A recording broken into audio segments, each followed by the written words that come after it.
ఓం గురు జయ గురు జయ జయ గురు ఓం గురు జయ గురు జయ జయ గురు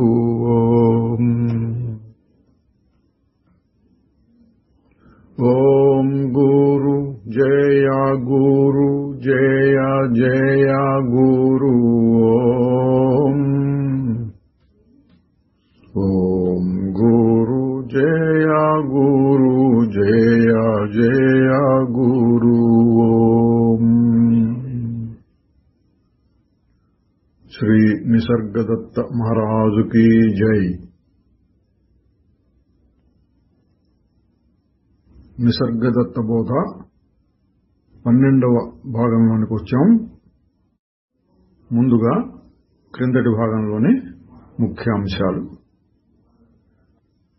ప్రశ్న: సత్యాన్వేషణ కోసం తాను చేస్తూ ఉన్న వృత్తిని, సంఘంలో తనకు ఉన్న స్థానాన్ని వదులుకోవలసి ఉంటుందా?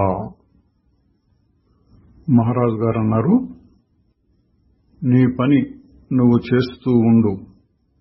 ఎప్పుడెప్పుడు క్షణం తీరిక దొరుకుతుందో అప్పుడు లోనికి చూచుకో.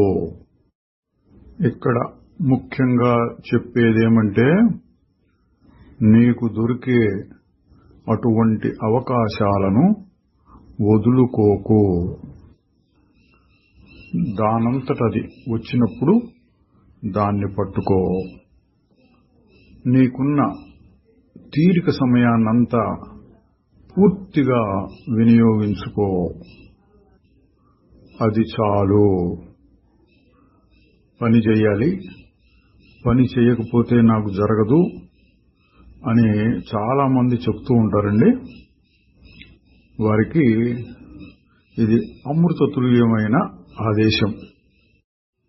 మనం చెప్పుకుంటూ ఉంటాం, 5 నిమిషాలకు ఒకసారి 5 సెకండ్లు అట్లా ఆగి చూడండి. అటువంటిదే ఇక్కడ చెప్పారు. నీకు ఎప్పుడెప్పుడు తీరిక దొరుకుతుందో అప్పుడల్లా, తీరిక ఎప్పుడు దొరుకుతుందండి? కనీసం మంచినీళ్ళు తాగడానికో, భోజనం చేయడానికో, ఏదో బాత్రూమ్కి వెళ్ళడానికో ఇటువంటివి ఉంటాయి కదా. అటువంటి సమయాలైనా చాలు, ఒక్క క్షణం ఆగి నేనెవరు అని కానీ, నేను అన్న భావం మీద కానీ మనస్సును ఒక్క క్షణమో కొద్ది క్షణాల్లో నిలబెట్టాలి. మొదట్లో ఇది కొంచెం కష్టంగా ఉండొచ్చు, కొంత అలవాటైన తర్వాత బాగానే కుదురుతుంది. మహారాజు గారు అడిగిన వారిని బట్టి వారికి సరిపోయేటట్టుగా చాలా చక్కటి సందేశాన్ని ఇచ్చారు. తర్వాత ఒక శిశువు ఉదాహరణ చెప్పారు. ఆ శిశువుకి శరీరం తోచవచ్చు, శరీరానికి కావలసినటువంటి ఆహారము మొదలైన అతి స్వల్పమైన విషయాల మీద ఆసక్తి ఉండొచ్చు. కానీ శరీరం మీద ఆధారపడిన అనేక ఇతర విషయాలు పెద్దవాళ్లకు ఉన్నట్లుగా తోచవు. అంటే నేను ఫలానా, నా పేరిది, నేను ఫలానా ఇంట్లో ఉన్నాను, వీళ్ళందరూ నా బంధువులు, నేను చెయ్యాలి, ఇటువంటివేవి ఉండవు. నేను ఉన్నాను అన్న భావం, ఆకలిస్తే తినటానికి కోరిక, అంతే. అది చెప్పి మహారాజు గారు అన్నమాట, ఆ శిశువులాగా ఉండు. అంటే దేహ పోషణ మొదలైన వాటంతలో జరుగుతూ ఉంటాయి ప్రారబ్ధానుసారంగా. నీ దృష్టిని ప్రపంచం మీదే కాకుండా నేను అన్నదాని మీద నిలబెట్టాలి. అది ఇది అదిగా ఉండటం కంటే ఊరక ఉండటంలోనే ఉన్న హాయిని కనిపెట్టు. తరువాత నిశ్చలంగా కూర్చుని నిన్ను నీవు గమనించుకుంటూ ఉంటే మనసులోకి ఎన్నో ఆలోచనలు, భావాలు వచ్చి పడుతూ ఉంటాయి. వాటిని నువ్వు ఏమీ చెయ్యనక్కర్లేదు. వాటిని పట్టుకోకుండా ఉండటానికి ప్రయత్నించు. పట్టుకోవటం అంటే ఇంకా కాసేపు అదే మళ్ళీ ఆలోచించడం, అయిపోయిందాన్ని. అట్లా కాకుండా ఏదొచ్చినా సరే వచ్చింది పోయింది, వచ్చింది పోయింది, వచ్చింది పోయింది అంటే దాన్ని పట్టుకోకుండా ఉండటం. అట్లా చూస్తూ ఉంటే వాటంతటవే పోతూ ఉంటాయి. నీకు కావాల్సిందల్లా వాటిని చురుకుగా పరిశీలించే శక్తి. అంటే మనస్సుని పూర్తిగా ప్రతిక్షణం ఉన్నది ఉన్నట్లుగా గమనిస్తూ ఉండటం. మళ్ళీ ఒకసారి చెప్పుకుందామండి. గమనించడం అంటే ఈ సందర్భంలో వాటిని అంటుకోకుండా, ఇంకా నిలబెట్టుకోకుండా అసంగంగా వచ్చింది పోయింది, వచ్చింది పోయింది, వచ్చింది పోయింది అన్న విధంగా గమనిస్తూ ఉండటం. ఒక ఆయన ఎవరో ప్రశ్న వేశారు, ఈ విధంగా సత్యం కోసం వెతుకుతూ శ్రమపడటం అవసరమా? దానికి తగిన ఫలితం ఉంటుందా? మహారాజు గారు చెప్తున్నారు, అది అంటే సత్యాన్వేషణ, సత్యాన్ని గ్రహించటం లేకపోతేనే అంతా శ్రమ. అంటే నేను దేహము, ఈ ప్రపంచము, నాకు ఇది కావాలి, ఇది వద్దు అని వాటి కోసం శ్రమ పడటము. సత్యంని తెలుసుకున్నప్పుడు తగ్గిపోతుంది. సత్యాన్ని తెలుసుకుంటే నాకేం అవసరం లేదు, నాకు కావాల్సినది నా దగ్గరే ఉంది. అప్పుడు బయటికి పని చేసినట్లు కనపడుతూ ఉన్నా శ్రమ ఉండదు. శుద్ధమైన చైతన్యం అంటే ఊరక సాక్షి మాత్రంగా తెలుసుకుంటూ ఉండేటటువంటి శక్తి, అది అసంగం. అంటే దానికి ఏది అంటదు, దాన్ని ఏది చెలింపజేయలేదు. అది శాంతం, మౌనం, కోరికలు భయాలు లేనిది. దాన్ని ధ్యానించు. అదే నా అసలైన స్వరూపం అనుకుంటూ ధ్యానించు. దాన్ని నీ నిజ జీవితంలో కూడా చూసుకుంటూ ఉండు. అంటే నేపథ్యంలో ఆధారంగా పైకి ఏది జరుగుతూ ఉన్నా నిజ జీవితంలో వెనకాలది ఉన్నట్లుగా చూసుకుంటూ ఉండు. త్వరలోనే నీవు నీ గమ్యాన్ని చేరుతావు. ఇది ఒక సాధన పద్ధతి అండి. మహారాజు గారు ఎక్కువగా నేను అన్నదాన్ని మనసులో పెట్టుకో, దాన్నే చూస్తూ ఉండు, లేకపోతే నేనెవరు అని ప్రశ్న వేసుకొని విచారణ చేయి, ఇవి చెప్తూ ఉంటారు. ఇక్కడ అదే విషయాన్ని ఇంకొక రకంగా చెప్పారు. ప్రశ్నించి విచారణ చేసి మనస్సును తెలిపి చేసుకోవటం చేత కాకపోతే విని, ఇది ఇటువంటిది శాంతం, అసంగం, సాక్షి స్వరూపం, ఏ కలతలు లేనిది, దానికి ఏ అవసరము లేదు, కోరికలు భయాలు ఉండవు. ఇటువంటి మాటలతో దానిని ధ్యానిస్తూ ఉండు.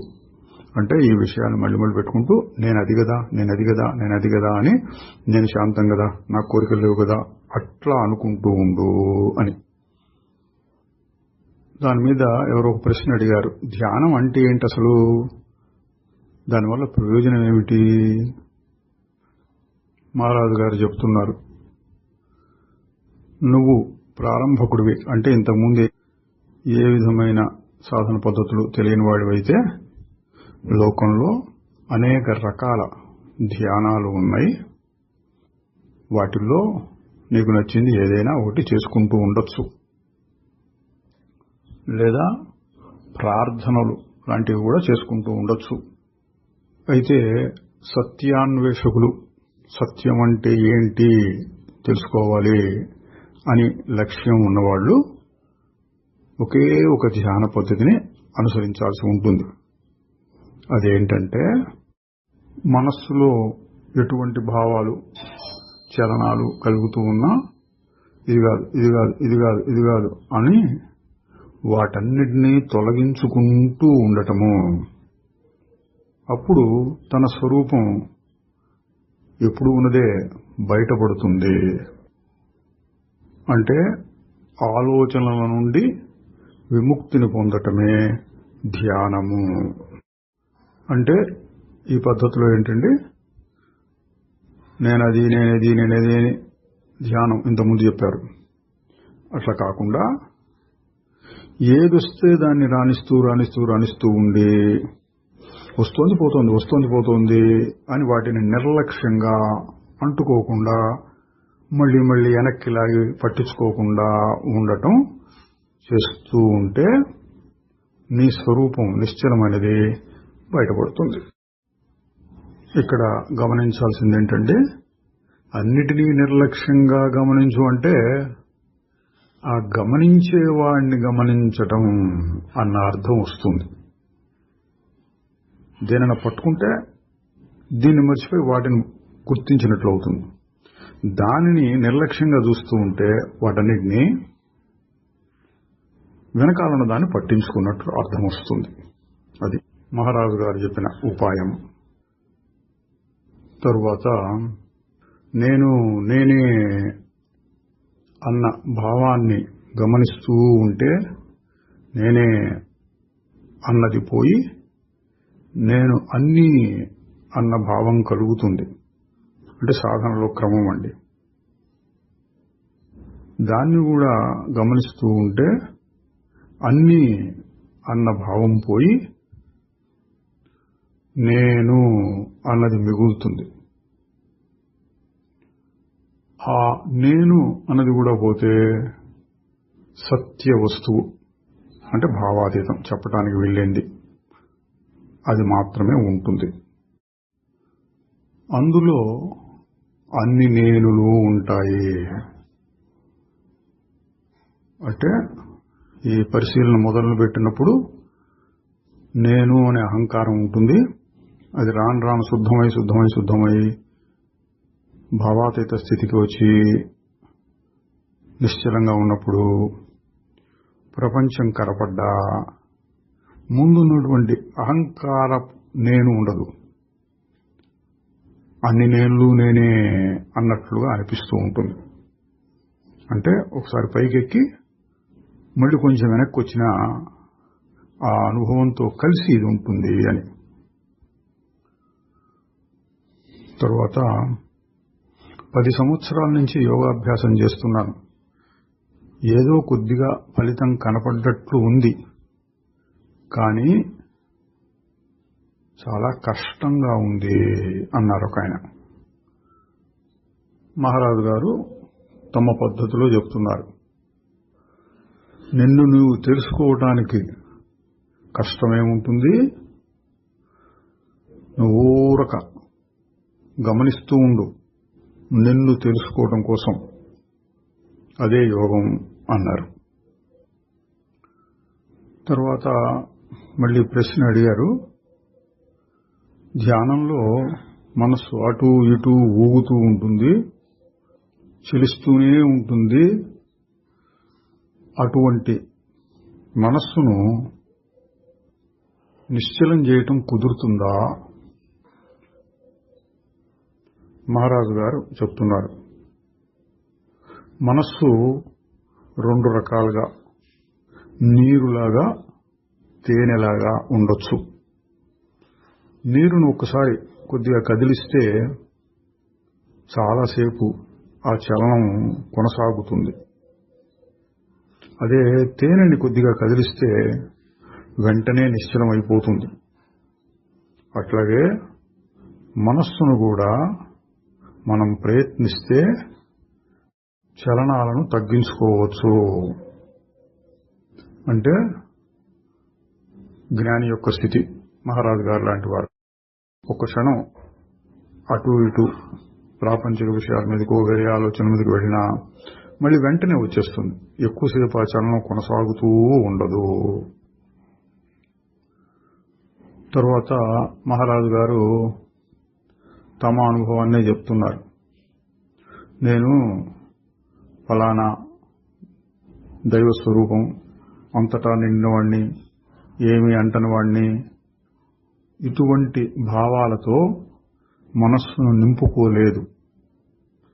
మరేంటంటే నా గురువు నాకు ఉపదేశించినట్లుగా నేను అన్న ఒక భావాన్ని తీసుకుని అది కాకుండా మరి ఏది వచ్చినా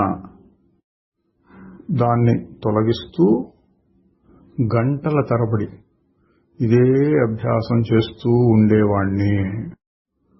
త్వరలోనే శాంతం కలిగింది. అది నా సహజ స్థితి అయిపోయింది. గమనించడం అనేదానికి ఒక ఉదాహరణ ఇచ్చారు. రోడ్డు పక్కన నిలబడి వచ్చే పోయే జనులు, వాహనాలు, ఆ రద్దీని ఊరక చూస్తూ ఉన్నట్లుగా నీలో వచ్చిపోయే ఆలోచనలన్నింటినీ ఊరక పట్టించుకోకుండా నీకు సంబంధం లేనట్లుగా చూస్తూ ఉండాలి. తరువాత మరొకరితో మాట్లాడుతూ ఇంకొక రకమైన సాధన పద్ధతి చెప్పారు. నీకు రకరకాల ఆలోచనలు, సంకల్పాలు, భావాలు, రాగద్వేషాలు కలుగుతూ ఉంటాయి అని నీకు అనిపిస్తే వాటిని అన్నిటినీ ఎదుర్కొని తొలగించేటటువంటి శ్రమ చేయకుండా ఇంకొక రకమైన భావాలతో మనస్సును నింపు. నేనెవరు? ఈ ప్రపంచం ఏమిటి? నాకు దీనికి సంబంధం ఏమిటి? అసలు సుఖమైన దుఃఖమైన ఎందుకు కలుగుతోంది అని ఈ విధమైన ఆలోచనలతో నింపుతూ ఉంటే వాటి బలం తగ్గుతుంది అన్నారు. మరొకరితో అన్నారు, నువ్వు మొదలు పెట్టడం కోసం నన్ను నమ్ము, లేదా నీకెవరైనా గురువు ఉంటే ఆయన్ని నమ్ము.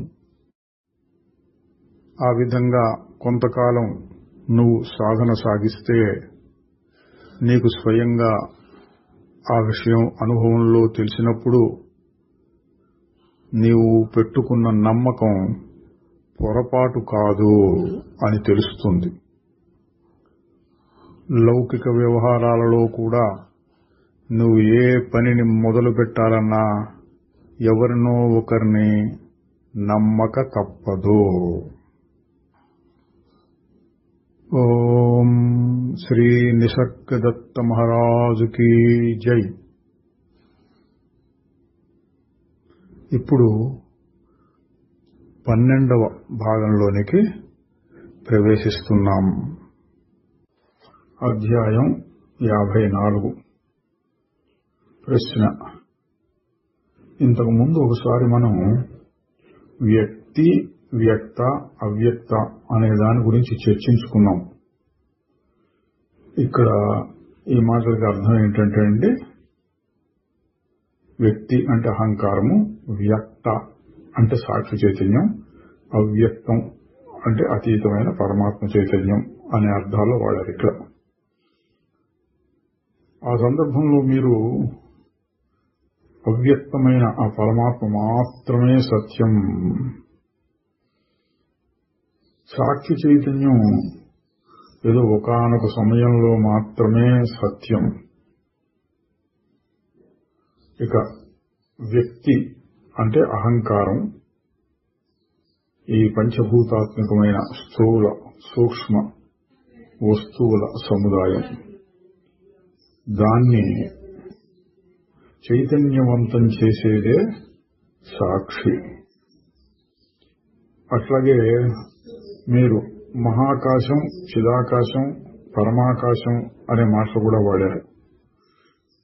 ఇవన్నీ నాకు సరిగా అర్థం కాలేదు, మళ్ళీ ఒకసారి చెప్పగలరా?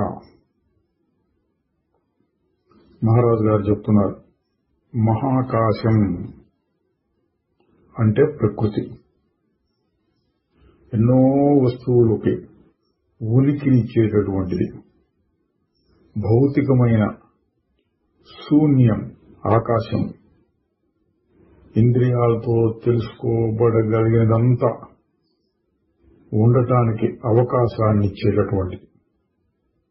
ఇక చిదాకాశం అంటే తెలివి, మనస్సులో ఉండేటటువంటి దేశము, కాలము, గుర్తింపు, భావము మొదలైన వాటన్నిటికీ ఆధారమైనటువంటిది చిదాకాశం. ఇక పరమాకాశం అంటే దేశము, కాలము లేని సత్పదార్థం. దానికి మనస్సు లేదు, ఏ విధమైనటువంటి భేదములు ఉండవు, అది అనంతమైన శక్తులకు మూలము. దాన్ని మనం ఇంద్రియాలతోటి లేక మనస్సుతోటి గ్రహించలేము, కానీ అనుభవంలో తెలుసుకోవచ్చును. సాక్షికి సాక్షిగాను, చూచేవాడికి చూచేదిగాను దాన్ని తెలుసుకోవచ్చు. మళ్ళీ ప్రశ్న, వ్యక్త అవ్యక్త తేడా ఏమిటి? ఇక్కడ వాడుతున్న సందర్భం ఏంటండి, వ్యక్తము అంటే సాక్షి అనే అర్థంలో వాడుతున్నారు. అవ్యక్తము అంటే దానికి కూడా మీరిన సాక్షి అతీతము, భావాతీతము. మహారాజు గారు చెప్తున్నారు, ఏ తేడా లేదు. ఒకటి వెలుగు, మరొకటి పగటి వెలుగు. ఈ విశ్వమంతా నిండి ఉంటుంది ఎప్పుడు చూసినా, కానీ దాన్ని నువ్వు చూడలేవు. అదే పొగటి పూట సూర్యుడు వెలుతురుగా నువ్వు గుర్తిస్తున్నావు. ఇక్కడ మహారాజు గారు చెప్పిన ఉదాహరణ వెలుతురు, పగటి వెలుతురు. అంటే వెలుతురు అనేటువంటిది ఆకాశంలో ఎప్పుడు ఉంటుంది. సూర్యుడి నుంచి కానీ, చంద్రుడి నుంచి కానీ, నక్షత్రాల నుంచి కానీ ఏదో ఒక రకమైన వెలుతురు ఉంటుంది. కానీ దాన్ని మనం ఎప్పుడంటే అప్పుడు తెలుసుకోలేము. మనం బాగా తెలుసుకోగలిగినటువంటి వెలుతురు ఏంటి? పగటి పూట సూర్యుడు వచ్చినప్పుడు తెలుస్తుంది. మహారాజు గారు ఆ పొలికి చెప్పారు.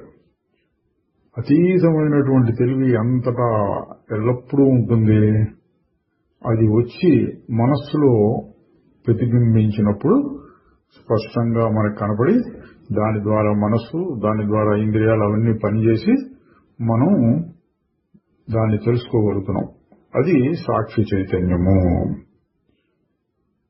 విశ్వం మొత్తం ఎల్లప్పుడూ నిండి ఉండేటటువంటి వెలుతురు లాంటిది అతీతమైన చైతన్యం, భావాతీతమైన చైతన్యం. తర్వాత అట్లాంటిదే సిద్ధాంతపరమైన ప్రశ్న అడుగుతున్నాడు. 3 గుణాలు సత్వరజస్తమస్సులు, అవి పదార్థాల్లో అంటే ప్రాణం లేని వస్తువుల్లోనే ఉంటాయా, లేక మనస్సులో కూడా ఉంటాయా? మహారాజు అన్నిట్లోనూ ఉంటాయి, ఎందుకంటే అవి వేరు కాదు కాబట్టి. ఇది జడ పదార్థాలని దేన్నంటున్నావో, మనస్సు అని దేన్నంటున్నావో అవి వేరు కావు, అన్ని ప్రకృతిలోనివే. భావాతీతమైన పరమాత్మ మాత్రమే గుణములకు అతీతము. తక్కినవన్నీ గుణాలలోంచి వచ్చినవే. శరీరంగా చూసుకుంటే నువ్వు ఆకాశంలో ఉంటావు, మనస్సుగా చూసుకుంటే నువ్వు కాలంలో ఉంటావు. కాలంలో ఉండటం అంటే ఏంటండి? ఇందాక జరిగింది, ఇప్పుడు జరిగింది, రేపు ఇట్లా జరగబోదు, ఇదే ఆలోచన కదా. ఎప్పుడు చూసినా ఆ కాలంతో పోల్చి చూసుకుంటే నువ్వు మనస్సు అన్నట్లుగా ఉంటావు. కానీ నువ్వు ఒక మనస్సు కలిగిన శరీరానిగా ఈ విషయాన్ని నువ్వు ఎప్పుడైనా పరిశోధన చేసి చూసావా? శరీరం ఏమిటి, గుణాలేంటి, ఇవన్నీ అడుగుతున్నావు. అసలు నువ్వు మనస్సు కలిగినటువంటి శరీరానిగా, శరీరం ఉంది, శరీరంలో ఒక మనస్సు ఉన్నది అనుకుంటున్నావు. దీన్ని నువ్వు పరిశోధించి చూసావా? మళ్ళీ ప్రశ్న, నాకు అట్లా పరిశోధించాలి అనే ఉద్దేశమే కలగలేదు. ఆ పరిశోధన చేసే పద్ధతి కూడా తెలియదు అన్నారు. అంటే ఎందుకు పరిశోధించాలి నేను అన్నట్లు అనమాట. మహారాజు గారు చెప్తున్నారు, నేను ఆ ఉద్దేశ్యాన్ని పద్ధతిని రెండింటినీ చెప్తున్నాను, కానీ అది చేయవలసినటువంటిది నువ్వే. ఆ వివేకము వైరాగ్యము నీదే కావాలి. వివేకము అంటే దాన్ని దీన్ని వేరు చేసి చూడగలిగిన శక్తి. వైరాగ్యము అంటే దాన్ని వదులుకోగలిగిన శక్తి. వీటిని సాధన చతుష్టయ సంపత్తిలో జ్ఞానానికి కావలసిన అర్హతల కింద చెప్తారు. ఆ వివేకము వైరాగ్యము నీకే ఉండాలి, పద్ధతులు నేను చెప్పగలుగుతాను అన్నాడు. ఆయన మళ్ళీ అంటున్నాడు, నాకున్న ఒకే ఒక ఉద్దేశ్యం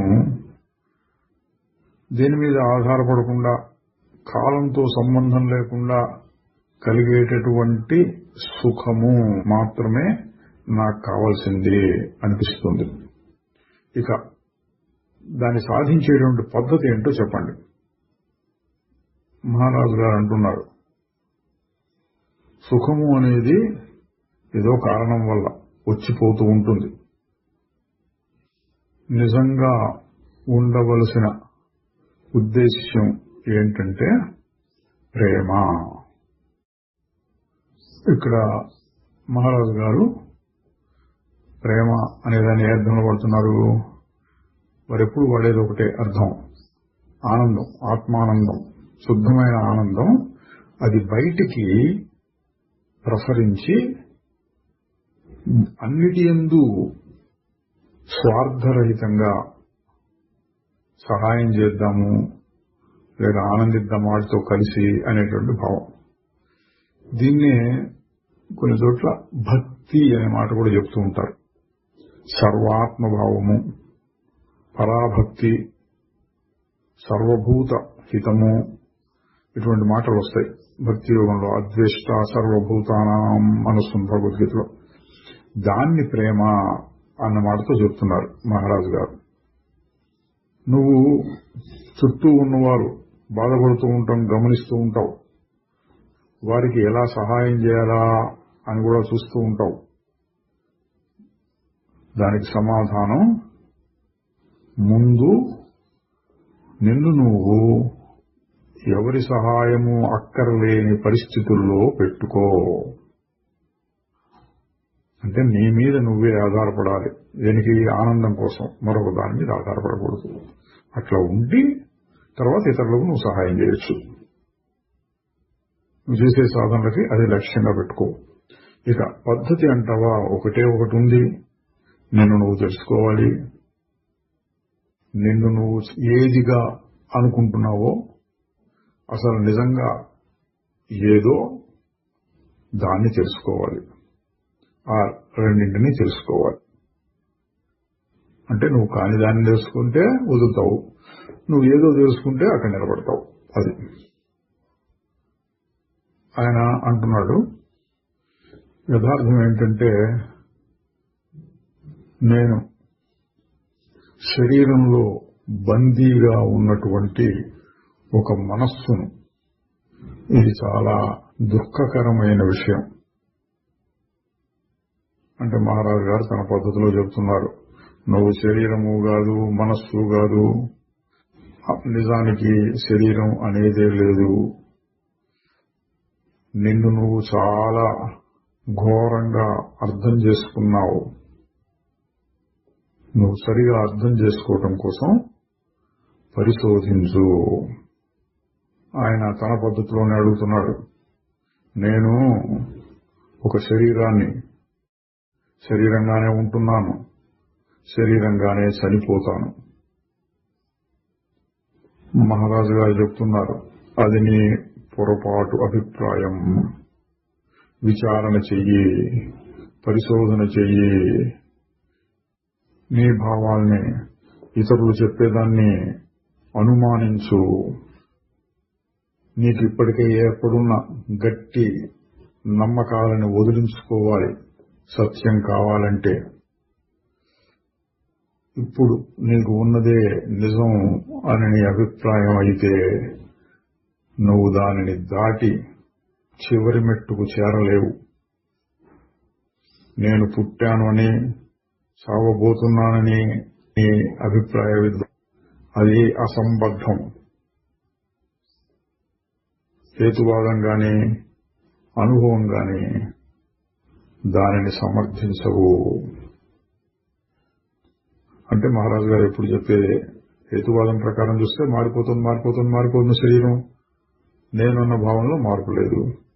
అట్లాగే అనుభవంలో కూడా గాఢ నిద్ర లేదా కాసేపు ఆగి చూడటం ఇటువంటి వాటిల్లో నువ్వు వేరుగా ఉన్నట్టు తెలుస్తుంది. అందుకని శరీరమే నేనంటాం మరీ దుర్మార్గమైన ఆలోచన అయ్యా అంటున్నారు. ఆయన అంటున్నాడు, సరేనండి, నేను మీరు చెప్పింది ఒప్పుకుంటున్నాను. కానీ ఇక్కడ ఇప్పుడు నేను మీతో మాట్లాడుతున్నాను. నేను నా శరీరంలో ఉన్నాను. అది స్పష్టమే కదా.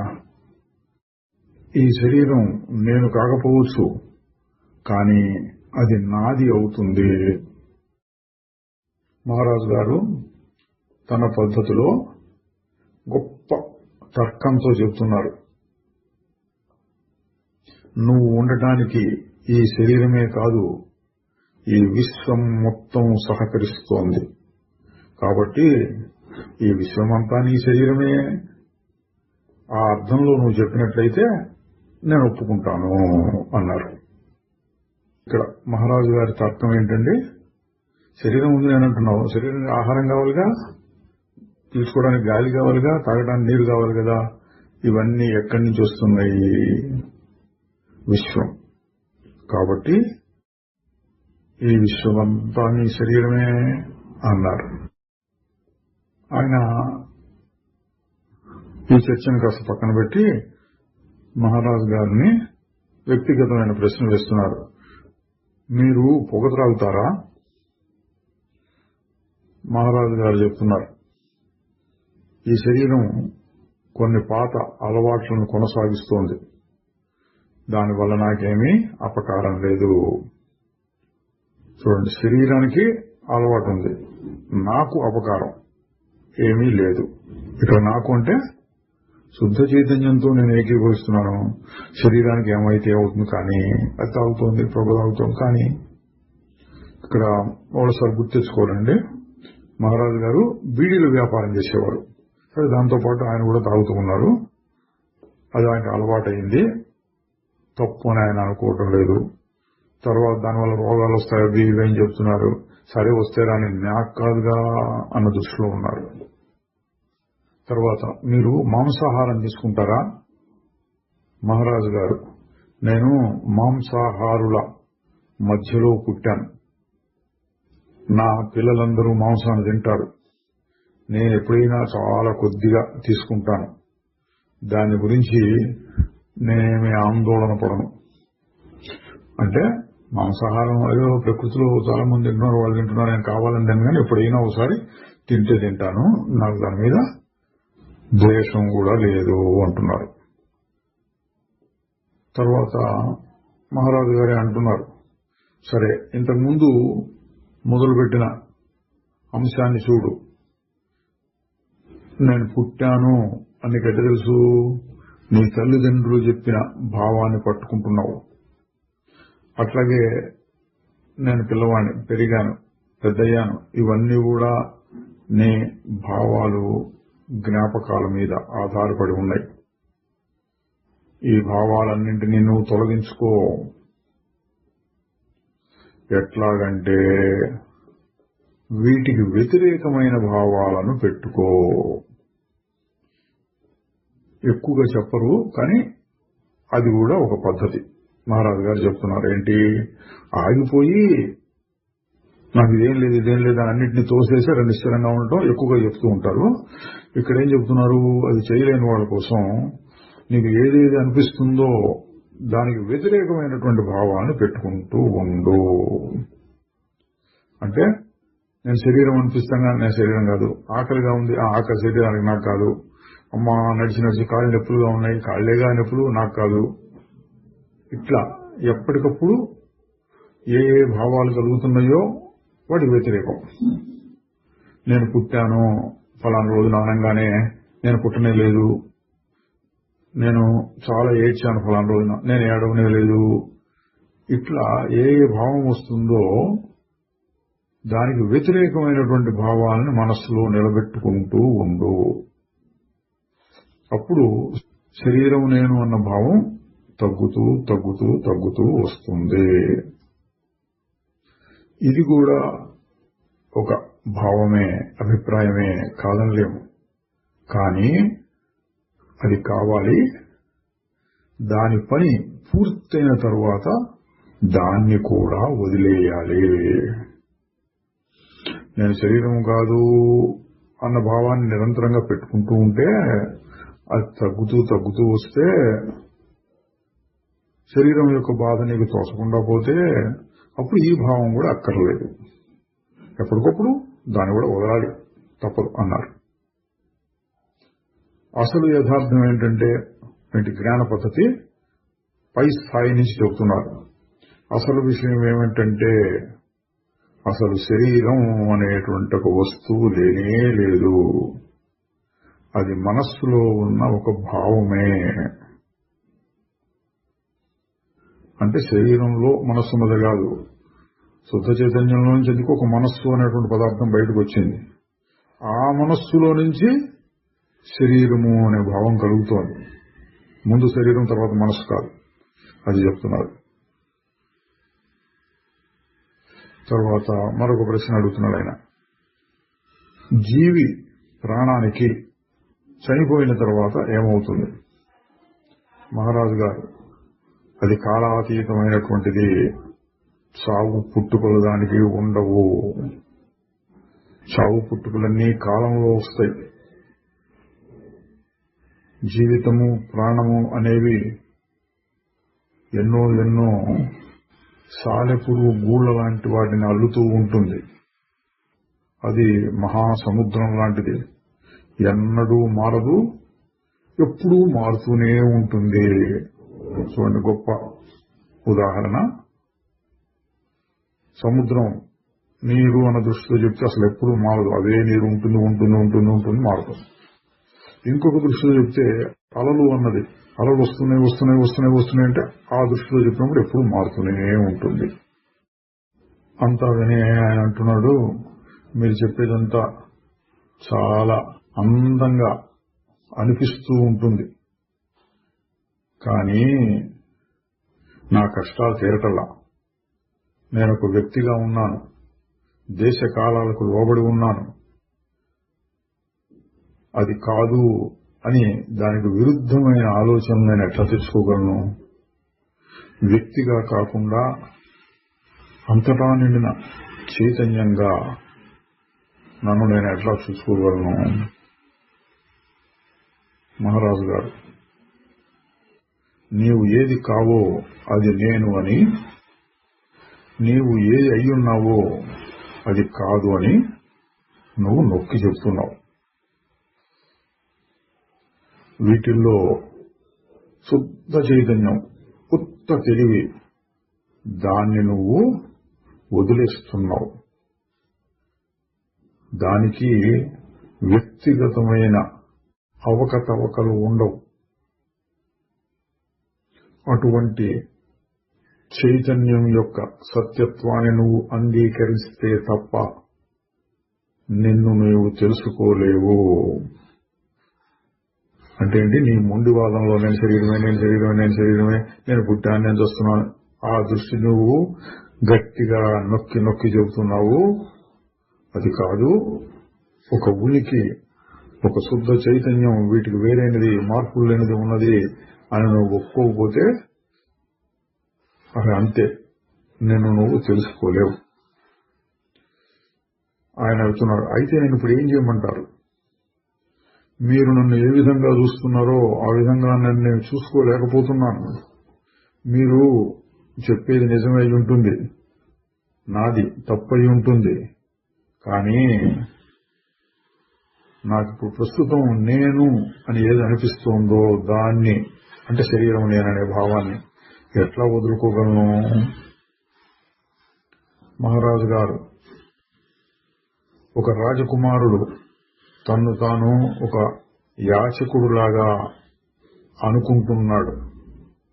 అతడి ఆ నమ్మకాన్ని పోగొట్టాలంటే ఒకే పద్ధతి ఉన్నది.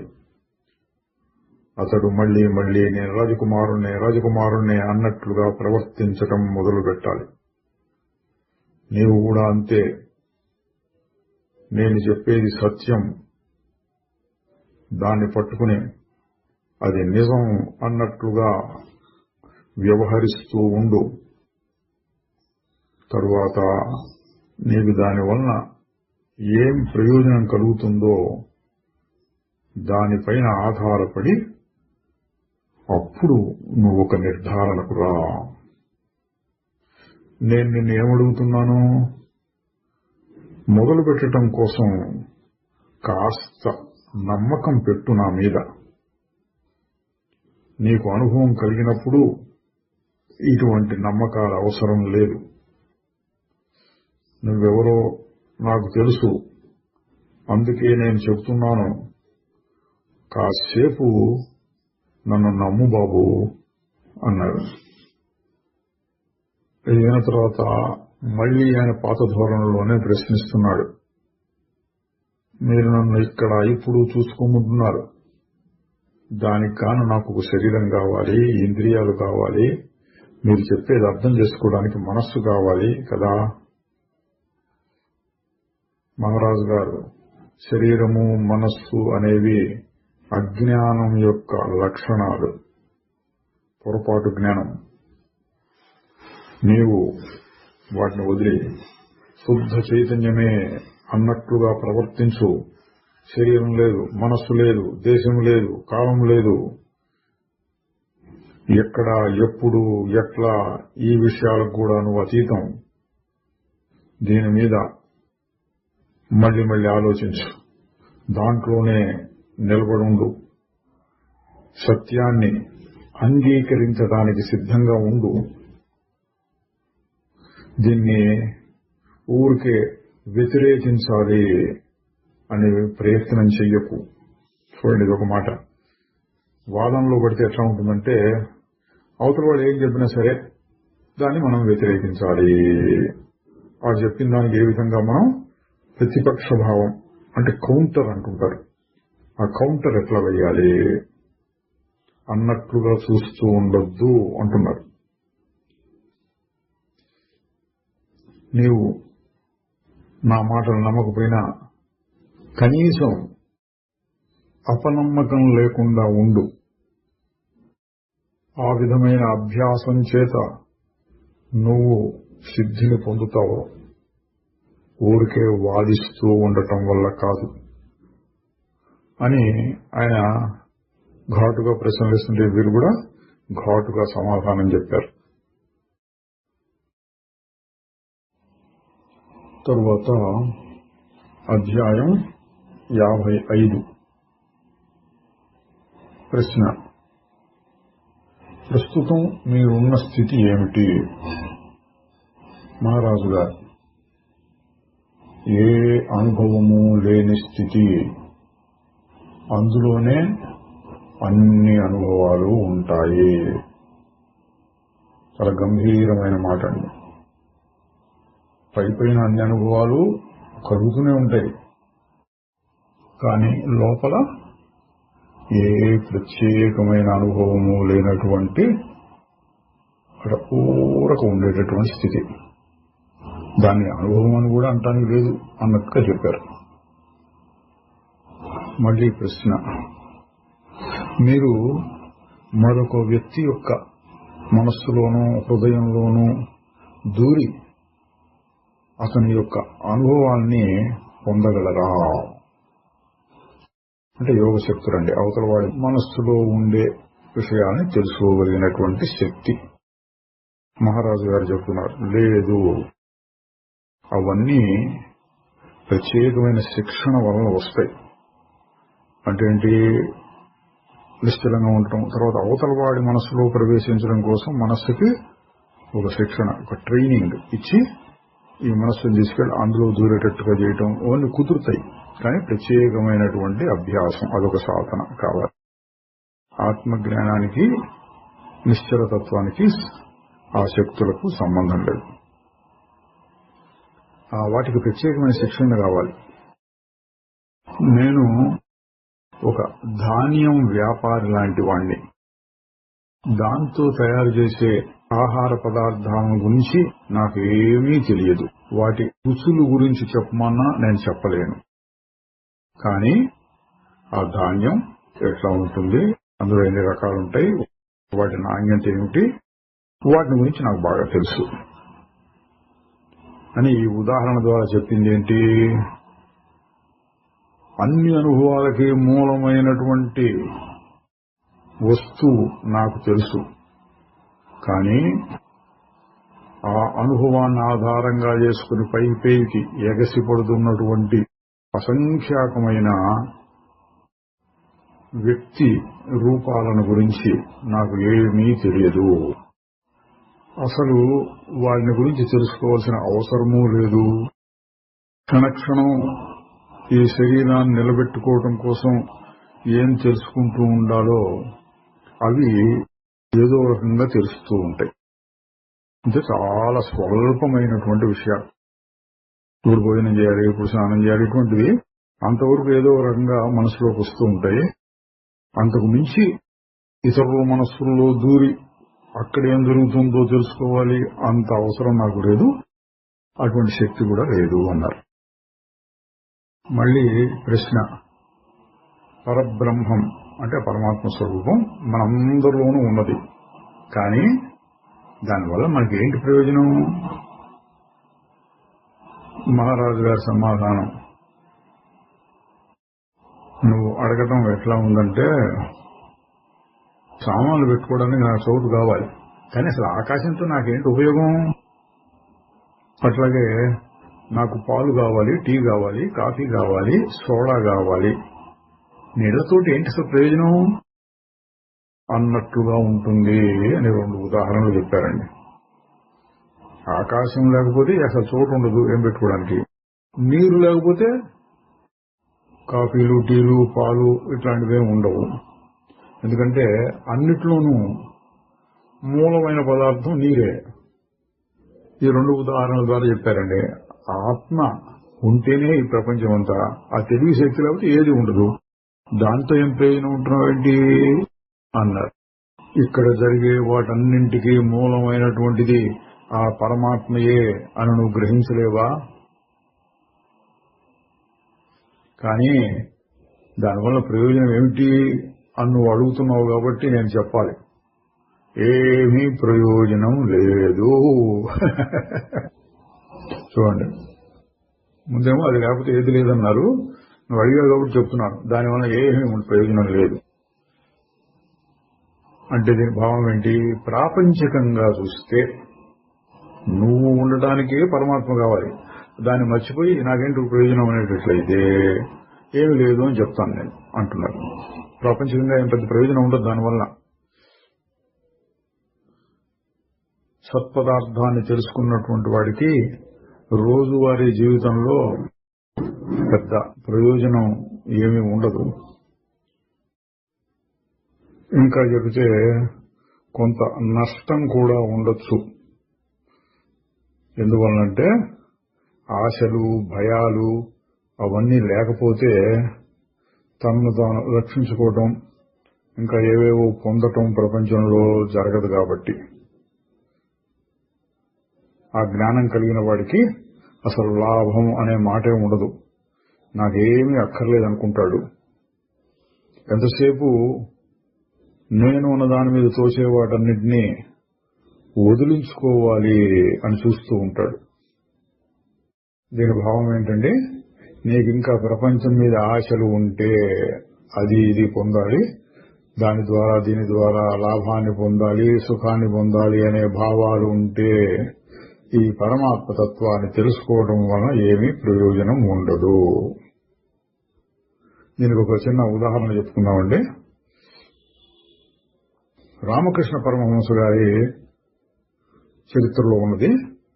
ఆయన ఒక దేవాలయంలో పూజారిగా ఉండి అక్కడే అన్ని సాధనలు కూడా చేసుకుంటూ ఉండేవాడు. దక్షిణేశ్వర్ కాళీమాత దేవాలయంలో. ఆ దేవాలయానికి అధిపతిగా ఒక రాణి గారి అల్లుడు ఉండేవాడు. ఈయన యొక్క గొప్పతనాన్ని వినడం, అందరూ వస్తూ పోతూ ఉండడం చూసి ఆయన ఎప్పుడు అడుగుతూ ఉండేవాడు, సమాధి స్థితి కలిగించండి అని. సరే, ఒక రోజున ఆయన్ని తాకటం ఏదో చేసి ఆ సమాధి స్థితిని కలిగించారు. అప్పటి నుంచి ఆయన ఈ ప్రపంచాన్ని మర్చిపోయినట్టుగా దేన్ని పట్టించుకోకుండా ఒక రకమైన స్థితిలో ఉండిపోయినారు. భావ సమాధి అంటారు దాన్ని. 4 రోజులు అట్లా ఉన్న తర్వాత ఆయన వచ్చి, అయ్యా, ఈ సమాధి వల్ల నేను మామూలు పనులేమి చేసుకోలేకపోతున్నాను, దయచేసి దాన్ని తొలగించండి అన్నట్ట. ఇప్పుడు మహారాజు గారు చెప్పిన భావం కూడా అదేనండి. ప్రపంచంలో జీవిస్తూ ఉండాలి, అవి ఇవి కావాలనుకునే వాడికి ఈ పరమాత్మ జ్ఞానం అంతా పరమాత్మ అని తెలిసి కోరికలు అవన్నీ తగ్గిపోతే అది నష్టమే అవుతుంది ప్రాపంచికంగా. ఆయన మళ్లీ తన స్థాయిలోనే అడుగుతున్నాడు, ఆ పరమాత్మ తత్వాన్ని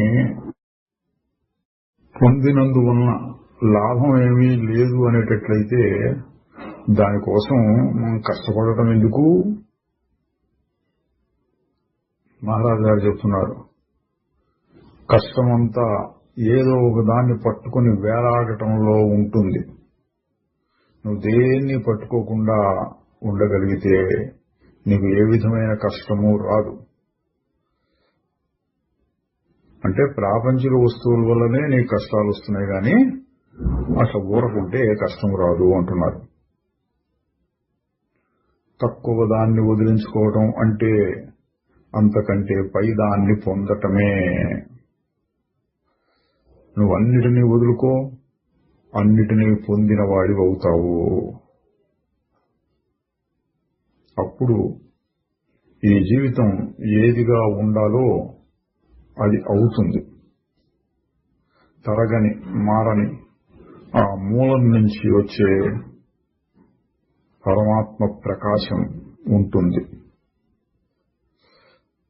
ఆ ప్రకాశంలో చూస్తూ ఉంటే ఈ ప్రపంచం మొత్తం పౌసగా లీలా మాత్రంగా స్వప్నంలాగా కనపడుతుంది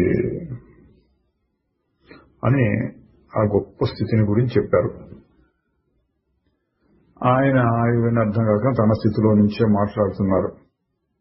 కానీ నేను ఒక కలగనేవాణ్ణి, కళ కూడా నాలోనే ఉంది, కానీ ఆ కళను ఆపేది ఎట్లా? మహారాజు గారు ఆ కళ దాని ఇష్టం వచ్చినంతసేపు ఉండి దానంతరది పోని, దాన్ని నువ్వేం చేయలేవు. కానీ ఆ కళని ఇది కళ అన్నట్లుగా చూస్తూ ఉండవచ్చు. దానికి సత్యము అనే అభిప్రాయాన్ని జోడించకు. అంటే ఎప్పుడు చెప్పేదేనండి, ఇంకొక రకంగా చెప్పారు. కళలో ఉంటూ ఇది కళ అని తెలుసుకోవడం అంటే ఈ ప్రపంచంలో ఉంటూనే ఇది ప్రపంచం నిజం కాదు, ఊరక తోచటమే గాని ఇందులో యథార్థం లేదు అని తెలుసుకోవాలి అంటున్నారు. నువ్వు కంటూ ఉన్నటువంటి కళని అది చాలా అందంగా ఉండాలని, సుఖంగా ఉండాలని, చాలా ఉన్నతమైన భావాలతో ఉండాలని అనుకోనక్కరలేదు. నువ్వు చేయవలసిందంతా నేను కళలో ఉన్నాను అని గుర్తించడమే.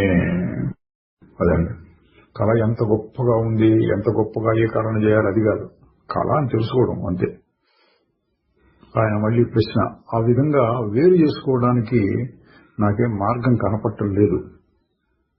అటువంటి వైరాగ్యం ఎట్లా వస్తుంది? మహారాజు గారు అన్ని కోర్కెలు తనకేదో కొరత ఉన్నది అనే భావం వలన కలుగుతున్నాయి.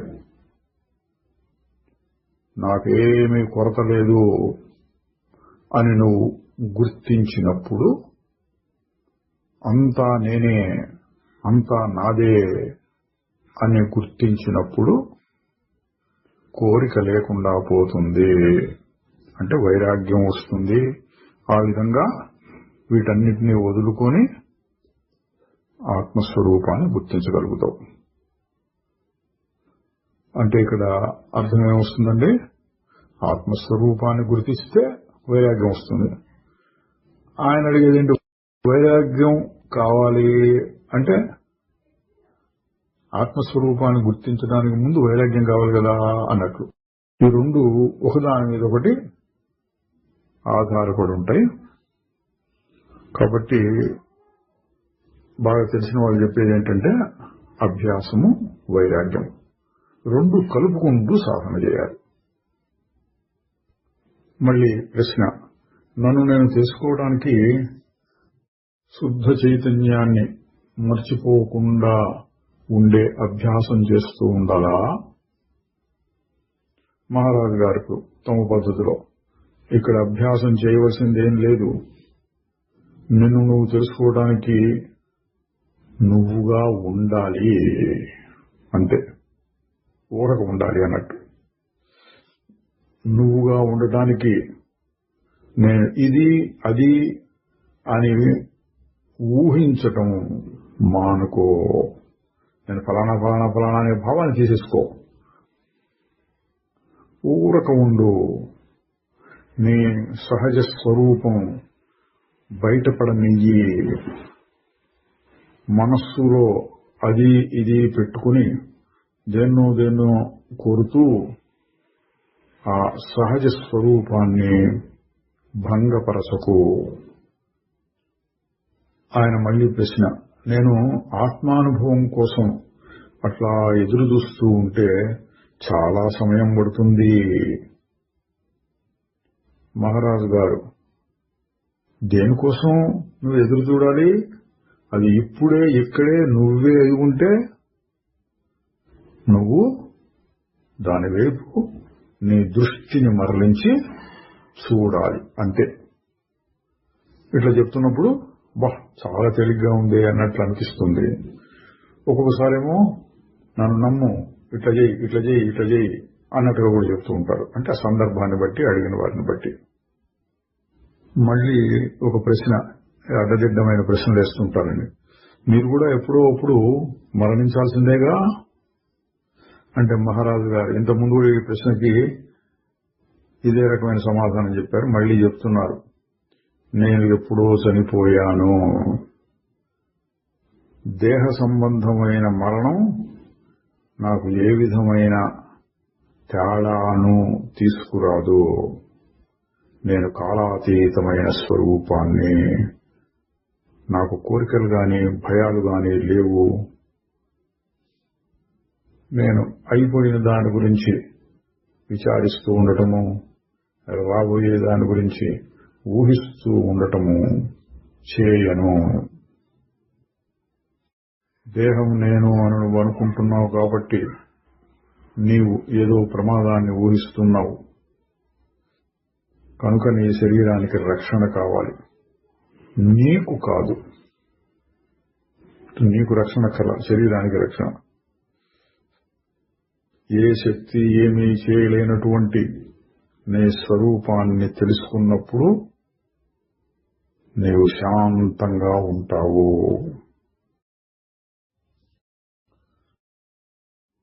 తరువాత అధ్యాయం 56.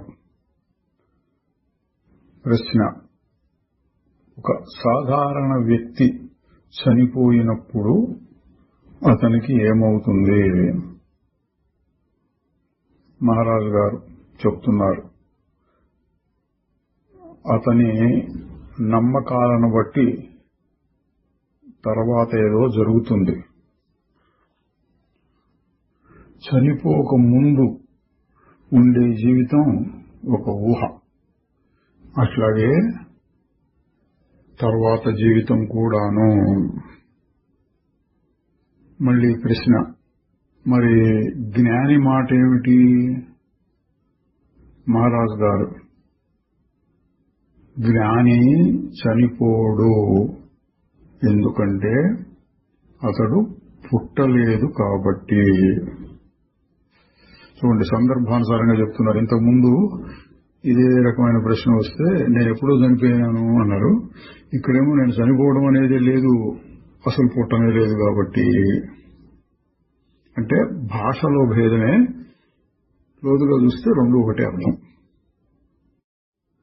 ఆ ప్రశ్నించిన ఆయనకి జన్మలు పునర్జన్మలు ఏమవుతుంది ఆ రకమైన ప్రశ్నల్లో ఆసక్తి ఉన్నట్లుంది. మళ్లీ అడుగుతున్నాడు, సరే మీకు చనిపోయే మనిషి యొక్క పరిస్థితి ఎట్లా ఉంటుందో తెలిసి ఉండాలి, కనీసం మీ పూర్వజన్మల గుర్తులైనా మీకు ఉండుంటాయి అన్నాడు. మహారాజు గారు, నా గురువుని నేను కలిసే వరకు నాకు ఎన్నెన్నో విషయాలు తెలుసును, ఇప్పుడు నాకేమీ తెలియదు. ఎందుకంటే అన్ని రకాల జ్ఞానాలు అంటే ప్రాపంచికము శాస్త్ర సంబంధమైన జ్ఞానాలన్నీ కళ మాత్రమే, అవి సత్యం కాదు. నన్ను నేను తెలుసుకుంటున్నాను. నాకు జీవితం గాని మరణం గాని లేదు, శుద్ధమైన ఉనికి మాత్రమే ఉన్నది. ఇదిగా అదిగా ఉండటం కాదు, శుద్ధమైన ఉనికి. ఆయన మళ్లీ అదే రకంగా ప్రశ్నిస్తున్నాడు. అయినా సరే మీరు ఇంతకు ముందైనా ఉండి ఉండాలి కదా, అంటే మీ పాత జన్మల్లో అని. మహారాజు గారు వాటి చెప్పడం ఇష్టం లేదు, కానీ ఆయన అదే అడుగుతున్నాడు, పాత జన్మల్లో మీరు ఉండాలి కదా. మహారాజు గారు అంటున్నారు, శాస్త్రాలు అట్లా చెబుతున్నాయి, కానీ వాటిని గురించి నాకేమీ తెలియదు. నేను ఎట్లా ఉన్నానో అదే నాకు తెలుసు.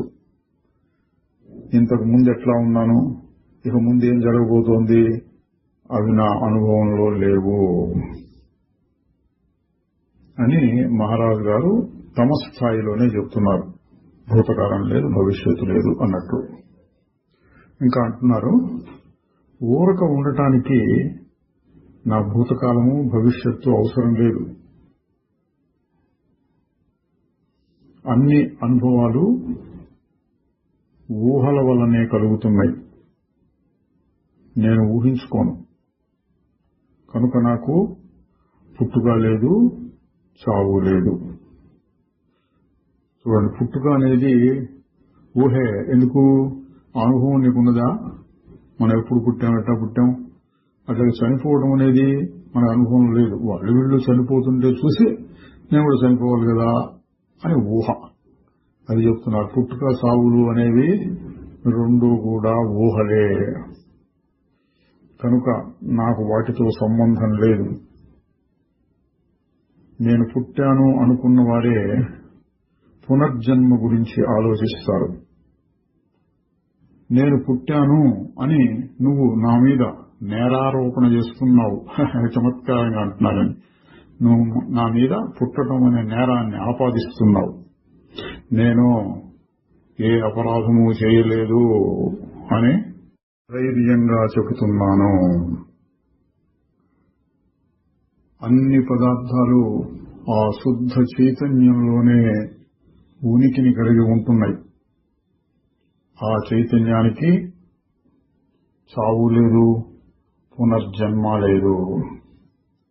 ఏ మార్పు లేని సత్పదార్థం అది. నువ్వు ఈ విధంగా జాగ్రత్తగా ఈ విషయాన్ని చాలా కాలం మననం చేస్తూ ఉంటే చైతన్యం యొక్క వెలుగుని స్పష్టంగా చూడగలుగుతావు. ఈ ప్రపంచం అనేది తోచకుండా పోతుంది అని ఆయనకు ఒక ఆదేశం లాంటిది ఇచ్చారండి. ఎందుకు అనవసరంగా జన్మలు పునర్జన్మలు వాటి గురించి ప్రశ్నలు అడుగుతావు? నీ స్వరూపాన్ని గురించి నువ్వు ఆలోచించు. అసలు ప్రపంచమే లేకుండా పోతుంది అన్నారు. ఇంకా చెబుతున్నారు, సహజంగా మనస్సు బహిర్ముఖ దృష్టి కలిగి ఉంటుంది. అంటే అప్పుడు బయట విషయాలను చూడటానికి ఉత్సాహం పడుతూ ఉంటుంది. ఆ వస్తువుల యొక్క మూలాన్ని కూడా బాహ్యంలోనే చూడాలి అనుకుంటుంది. కాదు, లోనికి చూసుకో అని చెప్పడం ఒక కొత్త జీవితానికి నాంది. మళ్ళీ ఇంకొక ప్రశ్న. ఒక అనుభవం ఉన్నది, దాన్ని బాహ్య పదార్థం అందాం. అట్లాగే దాన్ని అనుభవించే శక్తి ఒకటి ఉన్నది, దాన్ని అనుభవించేవాడు అనొచ్చు. అంటే ఇక్కడ దృశ్యము, ద్రష్ట రెండింటిని చెప్పారు. ఈ రెండింటి మధ్య అంటే విషయాలు, మనస్సు మధ్య సంబంధం ఏమిటి? మహారాజు గారు ఆ రెండిటి మధ్యలోనే ఉంటుంది వాటి సంబంధం. ఒకవైపు నుంచి చూస్తే విషయంగా కనపడేదే రెండో వైపు నుంచి చూస్తే మనస్సుగా అగుపిస్తుంది. ఏది అట్లా చేస్తుందో అదే ఆ రెండిటి మధ్య సంబంధం. ఆ సత్పదార్థాన్ని మనస్సు విషయంగా విభజించకుండా ఉండటమే యథార్థమైన దృష్టి.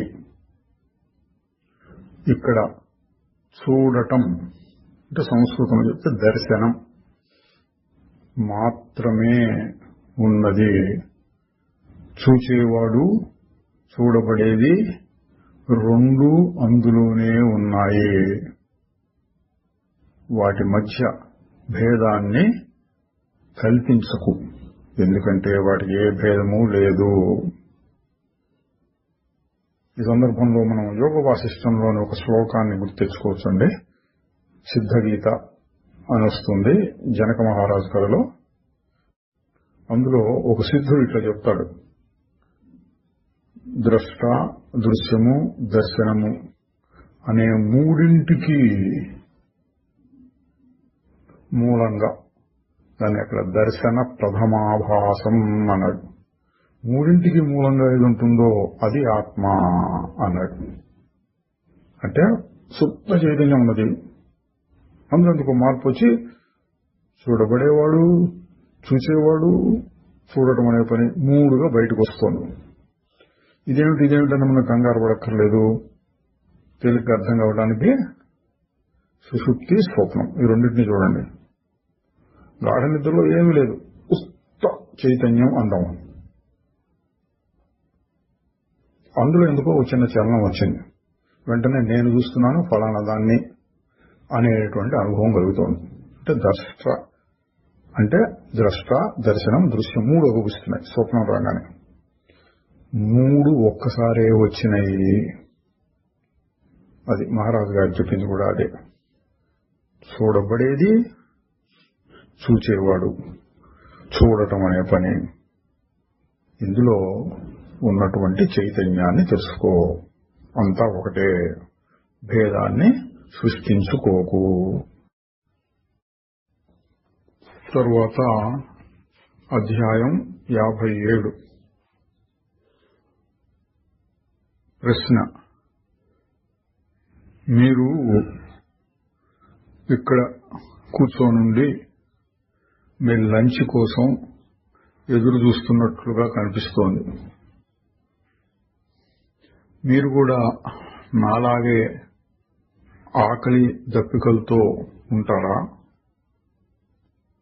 లేకపోతే మీరు ఏదైనా ఒక ప్రత్యేకమైన మానసిక స్థితిలో ఉంటారా? మహారాజు గారు సమాధానం చెప్తున్నారు. పైన చూస్తే నీకు నాకు ఏమీ తేడా ఉండదు, కానీ లోతుల్లో అంటే మనస్సు యొక్క లోతుల్లో తేడా ఉంటుంది, చాలా తేడా ఉంటుంది. మిమ్మల్ని మీరు ఇంద్రియములు మనస్సు ద్వారా వచ్చే జ్ఞానంతో తెలుసుకుంటున్నారు. అంటే బాహ్యం నుంచి జ్ఞానాలు, ఇతరులు చెప్పినవి గాని లేక తనకు తన అనుభవంలో ఉన్నవి గాని, నా శరీరం ఇట్లా ఉంది, నా వయసు ఇట్లా ఉంది, మా బంధువులు, వీళ్ళు నా శత్రువులు, ఇట్లాంటివన్నీ ఉన్నాయి కదండి. వాటి మీద ఆధారపడి నిన్ను నీవు తెలుసుకుంటున్నావు. నీకున్నవన్నీ అభిప్రాయాలు, అవన్నీ పైనే ఉంటాయి. వారు వీరు చెప్పినవి అయ్యుంటాయి. నువ్వు ఏది అని నువ్వు అనుకుంటావో అదే సత్యం అయినట్లుగా భావిస్తూ ఉంటావు. నేను కూడా నువ్వు చూచినట్లే చూస్తాను, విన్నట్లే వింటాను, మీలాగే రుచి చూస్తాను, మీరు తిన్నట్లే తింటాను. నాకు కూడా ఆకలి దప్పికలుంటాయి. ఆహారం సమయానికి రావాలి అని నేను కోరుకుంటాను. ఎప్పుడైనా జబ్బు పడ్డప్పుడు లేక శుష్కించినప్పుడు నా శరీరము మనస్సు బలహీనపడుతూ ఉంటాయి. ఇదంతా నాకు చాలా స్పష్టంగా తెలుస్తూ ఉంటుంది. కానీ ఎందుకో ఏమో నేను వాటిల్లో లేను. వాటన్నిటి మీద నేను తేలుతూ ఉన్నట్లు, వేరుగా ఉన్నట్లు, అంటుకోకుండా ఉన్నట్లు అనిపిస్తుంది. దేనికి అంటుకోకుండా వేరుగా ఉన్న అభిప్రాయం కూడా ఆకలి దప్పుల్లాగానే నాకు వేరుగా అనిపిస్తుంది. ఈ శరీరానికి మనస్సుకి జరిగే విషయాలన్నీ ఎక్కడో దూరంగా ఉండి గమనిస్తూ ఉన్నట్లు అనిపిస్తుంది. నేను ఒక సినిమా తెర ఖాళీగా బొమ్మలు లేనిది అయి ఉంటే దానిపైన బొమ్మలు వస్తూ ఉంటాయి, పోతూ ఉంటాయి. అది మటుకు దేనికి అంటుకోకుండా ఖాళీగానే ఉంటుంది. అప్పుడప్పుడు బొమ్మలు పడుతూ ఉంటాయి. అదంతా ప్రారబ్ధం వలన అనుకుంటాను. అయితే నా ప్రారబ్ధం అని అనుకోను. అంటే ప్రారబ్ధానుసారంగా శరీరానికి మనసుకు జరుగుతూ ఉంటాయి. ప్రారబ్ధం అనుకోవచ్చు, నా ప్రారబ్ధం అనుకోకూడదు. అది జ్ఞానికి అజ్ఞానికి తేడా. జ్ఞానికి కూడా ప్రారబ్ధం ఉంటుందా అంటే శరీర దృష్టితో చూస్తే ఉంటుంది. నా శరీరం కాదు, నా మనస్సు కాదు అన్న దృష్టితో చూస్తున్నప్పుడు ప్రారబ్ధం కూడా నాది కాదు. ప్రశ్నించిన ఆయన, అవును మీరు చెప్పింది నిజమే. జీవితం అనే కథ తెర మీద నడుస్తూ ఉంటుంది. అందులో నేను కూడా ఒక నటుణ్ణి. దానికి వేరుగా నాకు ఉనికి లేదు, నాకు వేరుగా దానికి ఉనికి లేదు. నేను ఒక పాత్రను మాత్రమే, ఒక ప్రత్యేక వ్యక్తిని కాను. మహారాజు గారు అంటున్నారు, పాత్రగా ఉన్నవాడే దాన్ని బాగా పట్టించుకుని ఆ కలిగే అనుభవాలన్నీ నిజం అని నమ్మినప్పుడు, దాంతో తాదాత్మ్యం చెందుతున్నప్పుడు ఒక వ్యక్తిగా మారతాడు. అంటే ఇదంతా సినిమా లేకపోతే నాటకం, వస్తున్నాయి అని దృష్టిలో చూస్తే అట్లాగే నడుస్తుంది. ఏదైనా ఒక దాంతో కలిసిపోయి చూడటం మొదలు పెడితే నువ్వు పాత్రవు కాకుండా వ్యక్తిగా అయిపోతావు. నటించే పాత్ర కాదు, నువ్వు వ్యక్తిగా అయిపోతావు. అది సంఘము అసంగానికి తేడా అక్కడ ఉంది. మళ్ళీ ఇంకొక ప్రశ్న. నేను మిమ్మల్ని ఒక ప్రశ్న అడుగుతాను, మీరేమో సమాధానం చెప్తున్నారు. అక్కడ ఏం జరుగుతుంది అసలు? మహారాజు గారు, ప్రశ్న సమాధానం రెండు తెర మీద అగుపిస్తున్నాయి. పెదిమలు కదులుతున్నాయి, శరీరం మాట్లాడుతోంది, మళ్లీ తెర ఖాళీగా అయిపోయింది. ఇంకా చెబుతున్నారు, నువ్వు ప్రతిదాంతోనూ తేలికగా కలిసిపోతూ ఉంటావు. నాకో అది అసంభవం అనిపిస్తుంది. ఇది నేను కాదు, అది నేను కాదు, నాది ఏదీ కాదు అన్న భావం నాలో చాలా గట్టిగా ఉంది. అది ఎంత గట్టిగా ఉందంటే, ఏదైనా ఒక విషయం గాని ఆలోచన గాని మనస్సులో మెదలగానే వెంటనే ఇది నేను కాదు అనే భావం కూడా వస్తూ ఉంటుంది. ఇదనమాట. దానంతరం వస్తుంది. ఇటువైపు నుంచి నేను ఫలానా అని అనిపిస్తే వెంటనే ఫలానా కాదు అని కూడా అనిపిస్తుందిట. మళ్లీ ప్రశ్న, అంటే మీరు మీ సమయాన్నంతా నేను ఇది కాదు, నేను అది కాదు అనుకుంటూ అభ్యాసం చేస్తూ ఉండాలా? మహారాజు గారు, కాదు కాదు, అట్లా కాదు. నేను నీకు అర్థమయ్యేటట్టు చెప్పటం కోసం ఆ మాటల్ని వాడాను. అసలు విషయం ఏంటంటే, నా గురువు అనుగ్రహం వలన నేను ఒకసారి, అదే ఆఖరిసారిగా అనుభవంలో తెలుసుకున్నాను. ఏమని? నేను దృశ్యాన్ని, అంటే చూడబడేది, అట్లాగే ద్రష్ట, చూచేవాడు రెండూ కాను. ఇక ఆ విషయం నేను పదే పదే గుర్తు చేసుకోనక్కరలేదు. ఇదండి మహారాజు గారి కలిగిన దృఢత్వం. అభ్యాసకులు గుర్తు చేసుకుంటూ ఉండాలి. ఇది కాదు, ఇది కాదు, నాది కాదు, నేను కాదు, ఇది ప్రారంభమే, నాకు ప్రారంభం లేదు, అంటుకున్నట్టుగా ఉంది, కాదు కాదు, నాకు అంటుకోలేదు, ఇట్లా గుర్తు చేసుకుంటూ ఉండాలి. అది అభ్యాసం. మహారాజు గారి స్థితి ఎట్లా ఉంది?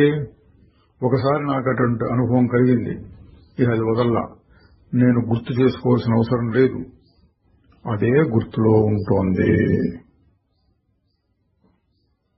మళ్లీ ఆయన ప్రశ్న, మీరు అన్నమాట దృశ్యము కాదు, ద్రష్టము కాదు అనేది నాకు అంతగా బోధపడటం లేదు. ఈ క్షణంలో మనం మాట్లాడేటప్పుడు మీరు నన్ను చూడటం లేదా? మీ అనుభవంలో లేనా నేను? మీరు దాన్ని అనుభవించిన వారు, అంటే ద్రష్ట అవుతున్నారు కదా. మహారాజు గారు, ఇటు చూడు, నా బొటన వేలు నా చూపుడు వేలుని తగిలింది. రెండు ఒకదానొకటి అంటుకుని ఉన్నాయి. నేను నా దృష్టిని బొటన వేలు మీద పెట్టినప్పుడు బొటన వేలు చూపుడు వేలుని అనుభవిస్తోంది, దాని మీద పడింది అనిపిస్తుంది. తర్వాత నా దృష్టిని మరల్చాను, బొటన వేలు నుంచి చూపుడు వేలు మీదకి మరల్స్తే అప్పుడు ఆ అనుభవం మారిపోయింది. చూపుడు వేలు బొటన వేలుని అనుభవిస్తోంది, దాని మీద పడింది, ఆ స్పర్శ దానికి తెలుస్తోంది అన్నట్లుగా ఉంటుంది. అదేవిధంగా నేను దేని గురించి గట్టిగా ఆలోచిస్తానో ఆ క్షణంలో నేను అదే అయిపోయినట్లు నాకు అనుభవం కలుగుతుంది. ఆ అనుభవానికి నేను సాక్షిని అయిపోతాను. దాన్నే నేను ప్రేమ అన్న మాటతో చెప్తూ ఉంటాను. చూడండి, చాలా గంభీరంగా చెప్పారు. మహారాజు గారు ఎదుర్కొంటే ఆయన కూర్చుని మాట్లాడుతున్నాను అనుకోండి. మహారాజు గారు ఈయన మీద ఏకాగ్రం చేస్తే ఆయనే ఉన్నట్లు కనపడుతుంది, లేక తాను మాట్లాడే దాని మీద ఏకాగ్రం చేస్తే తనే ఉన్నట్టు, అది మాటలే వస్తున్నట్లు అనిపిస్తుంది. ఇప్పుడు ఎదురుకుండా ఉన్నవాడి మీద దృష్టిని బాగా పెట్టి మాట్లాడుతూ ఉంటే వాళ్లలో చేరినట్టు, వాళ్ళు మాట్లాడేదానికి తాను సాక్షిగా ఉన్నట్లు అనిపిస్తుందట. దాన్నే ప్రేమ అన్నారు. అంటే తానే అది అయిపోయినట్లు, అడిగేవాడికి సహాయం చేద్దాము అన్నట్లు, తనకు తాను సహాయం చేసుకున్నట్లు అనిపిస్తుంది. అది ప్రేమ. అంటే తానే అక్కడ ఉన్నట్టు, తనకు తానే ఏదో సహాయం చేసుకుంటున్నట్లు. ప్రేమ కాకపోతే నువ్వు మరొక పేరు పెట్టుకో అన్నారు. మనం కూడా అటువంటి వాటికి ఏం పేరు పెడుతుంటాం సాధారణంగా? దేవుడు లేక పెద్ద స్వాములారు మొదలైన వాళ్ళతో సంబంధం చెప్పినప్పుడు భక్తి అంటాము. ఎవరన్నా బాధపడుతుంటే సానుభూతి అంటాము, లేక జాలి, దయ అంటూ ఉంటాము. అంటే అవతల దాంతో తాదాత్మ్యం చెందటం. అట్లా ఎప్పుడు చెంది ఉండటం కాదు, కాసేపు. అటువంటి దాన్ని నేను ప్రేమ అంటున్నాను, నువ్వు కావాలంటే వేరే పేరు పెట్టుకో అంటున్నారు. మహారాజు గారు ఇంకా వివరిస్తున్నారు. ప్రేమ ఏముంటుందంటే అన్నీ నేనే. జ్ఞానం ఏం చెబుతుందంటే ఏది నేను కాదు. చూడండి, రెండు సరైన మాటలే. జ్ఞాన దృష్టితో చూస్తే అసలు ప్రపంచం వస్తూనే పోతూనే నాకేం సంబంధం లేదు. ఈ శరీరంతో సంబంధం లేదు, ఆ శరీరంతో సంబంధం లేదు. ఇంకొక రకంగా చెబితే వ్యవహార సమయంలో అది ఏది ఉంది కదా అనుకుంటే ఏదుంటే వాటితో కలిసిపోయి అన్నీ నేనే అన్నట్లు అనిపిస్తూ ఉందట ప్రేమ. అది ఆ రెండు చెప్తున్నారు. ప్రేమ చెప్తుంది అన్నీ నేనే అని, జ్ఞానం చెప్తుంది ఏది నేను కాదని. ఈ రెండు ధరుల మధ్య జీవన ప్రవాహం సాగిపోతూ ఉంటుంది. అంటే కాసేపు అటు వెళ్తుంది, కాసేపు ఇటు వెళ్తుంది, దేంతోనూ సంఘం లేకుండా. అది ఇది చెప్పింది. ఆ విధంగా నేను దృశ్యంగానూ ఉండొచ్చు, ద్రష్టగానూ ఉండొచ్చు. దాన్నే నేను ఎట్లా వివరిస్తానంటే రెండు నేనే, లేదా ఏది నేను కాదు, లేదా నేను రెండింటికి అతీతము. అసలు సంబంధం లేదు. అది ఇది నేను వీడే మాటలు ఏం లేవు. ఇక్కడ నిశ్చలంగా ఉండటం. అది నేనే, ఇది నేనే అనిపిస్తుంది క్షణం. అది లేదు, ఇది లేదు, అంత శూన్యం, చైతన్యం మాత్రమే ఉన్నది అని అనిపిస్తుంది ఇంకొకసారి అసలు రెండూ లేవు, అతీతం. మనసు అసలు పనిచేయకుండా ఏ భావం లేకుండా రోరకు ఉంటుంది అని మహారాజు గారు తాము వ్యవహార సమయంలో ఎటువంటి భావాలతో ఉంటారో వివరించారు. మళ్ళీ ఆయన ప్రశ్న, ఈ ప్రపంచం మనం సుఖంగా ఉండటానికి తగిన ప్రదేశం కాదు అనిపిస్తోంది. ఇక్కడ ఎందుకు అంత దుఃఖం కనపడుతోంది? మహారాజు గారు చెప్తున్నారు, నొప్పి అనేది భౌతికం, అంటే శరీరానికి సంబంధించింది. దుఃఖం అనేది మానసికం, మనసులో ఉంటుంది. మనస్సు కూడా అతీతమైనప్పుడు అక్కడ దుఃఖం ఉండదు. నొప్పి అనేది మనకు ఒక సూచన, ఏమని? శరీరానికి ఏదో అపాయం ఉన్నది అని, దాన్ని ఏదైనా చెయ్యాలి అని గుర్తు. అట్లాగే మనస్సులో కలిగే దుఃఖం, మనస్సులో మనం ఏవేవో అభిప్రాయాలు, జ్ఞాపకాలు, అలవాట్లు ఏర్పరచుకున్నాము, వాటికేదో దెబ్బ తగులుతోంది అంటే వ్యక్తి అహంకారం, నేననే వాడికి దెబ్బ తగులుతోంది అని గుర్తు. నొప్పి అనేది శరీరం కొనసాగటానికి అవసరం.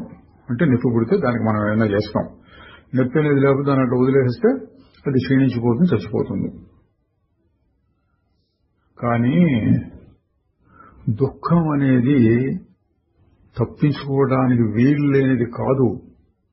నువ్వు దుఃఖించాలి అని నీకెవరు చెప్పడం లేదు. అంటే శరీరానికి ఏదైనా దెబ్బలు మొదలైన తగిలినప్పుడు ఎట్లా నొప్పి పుడుతుందో అంత సహజం కాదు దుఃఖము. మనస్సులో కలిగే దుఃఖం ఏదో ఒక విషయాన్ని పట్టుకు వేలాడటం వలన, లేక వచ్చేదాన్ని బలవంతంగా ఆపాలి అని ఎదుర్కోవటం వలన కలుగుతుంది. జీవన ప్రవాహంతో పాటు సాగిపోవడానికి మనం అంగీకరించకపోవటమే ఆ దుఃఖానికి కారణం. అంటే ఇక్కడ చెప్పారండి, నొప్పి అనివార్యం, వస్తే రాని శరీరం స్థాయిలో ఉంటుంది. మనస్సులో వస్తే రాని పోతే పోని అనే భావంతో ఉంటే మనసులో కూడా దుఃఖం ఉండదు. అట్లా లేకుండా వచ్చేదాన్ని వద్దు వద్దు వద్దని, రాని దాన్ని కావాలి కావాలి కావాలని కోరుతూ దానికోసం ప్రయత్నంతో పట్టుదల చేస్తూ ఆందోళన పడుతూ ఉంటే అందువల్ల నీకు దుఃఖం కలుగుతుంది. తరువాత ఆయన అదే ప్రశ్న ఇంకో రకంగా అడుగుతున్నాడు. చాలా మంది సాధు సత్పురుషులు కూడా దుఃఖాన్ని అనుభవించారే. మహారాజు గారు అంటున్నారు, వాళ్ళు నీతో అట్లా చెప్పారా, లేక నీ అంతా నువ్వే అనుకుంటున్నావా? సాధువుల యొక్క లక్షణం ఏంటంటే ఏ క్షణంలో ఏది జరుగుతుందో దాన్ని అంగీకరించటము, జరిగే వాటన్నింటితోనూ సామరస్యంతో ఉండటము, విషయాలు ఉన్నట్లుగా కాకుండా మరొక రకంగా ఉండాలి అని అతడు అనుకోడు. అవన్నీ అనివార్యం, అంటే ఆపటానికి వీల్లేనివి అని తెలుసుకుని ఉంటాడు. కనుక దాంతో కూడా స్నేహపూర్వకంగానే, అంటే ఏదొస్తే దాన్ని సరేరా వచ్చావా అన్నట్టు ఉంటాడు. అందువలన అతనికి దుఃఖం అంటే మానసిక దుఃఖం లేదు. శారీరకమైన నొప్పి ఉండొచ్చు, కానీ అది అతన్ని కుంగదీయదు. దానికి ఏమైనా చెయ్యాలనిపిస్తే చేసుకోవచ్చు, నొప్పిని తీసేసుకోవచ్చు, లేదా దాన్ని కూడా వదిలేసేసి ఏది ఎట్లా జరిగితే అట్లా రాని అని చూస్తూ ఉండొచ్చు అన్నారు. మళ్లీ ప్రశ్న, అట్లాగైతే అతను చనిపోతాడు కదా? మహారాజు గారు, అయితే ఏమిటి, ఊరికే బతుకుతూ ఉండటం వల్ల అతనికి వచ్చిందేంటి? చనిపోతే అతనికి వచ్చే నష్టం ఏమిటి? ఏది పుట్టిందో అది చస్తుంది, ఏది ఎన్నడూ పుట్టలేదో అది చావదు. తనను తాను ఏదిగా భావిస్తాడో దాన్ని బట్టి ఉంటుందంతా.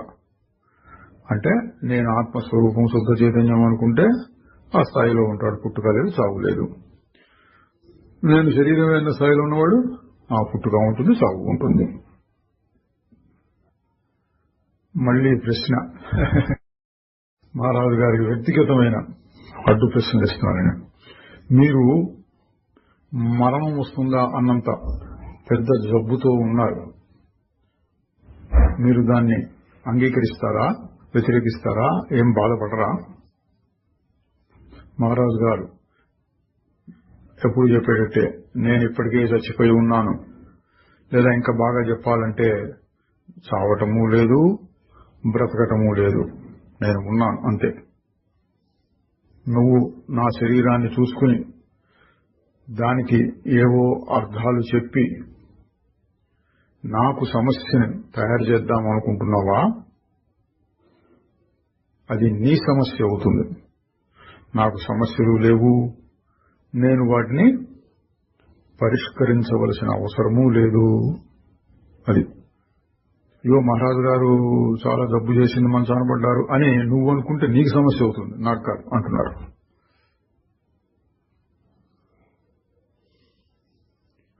ఓం శ్రీ నిసర్గదత్త మహారాజుకి జై.